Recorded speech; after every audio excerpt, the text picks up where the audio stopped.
Hey everyone, I'm Jim with MOTO, and today I got this great little product to show you. I have the air shock pump made of high quality aluminum, lightweight, 0 to 60 PSI gauge, a bleeder valve on the bottom, so if you do pump it up a little too high, you can bleed it back down. Convenient size. There's an O-ring built into the tip, so when you screw it on, you do not lose any air out of your shocks. When you take it back off, your valve stem seals before the O-ring gets disconnected, so you do not lose any air, which is a really great feature.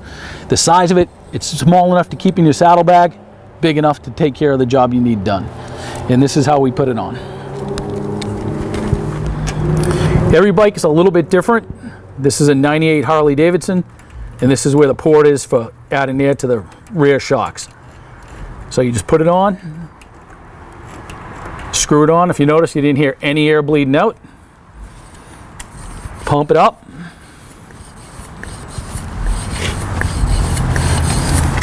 And then if you do go a little too high, just hit the button and you can bleed it all the way back down to 0 if you want to.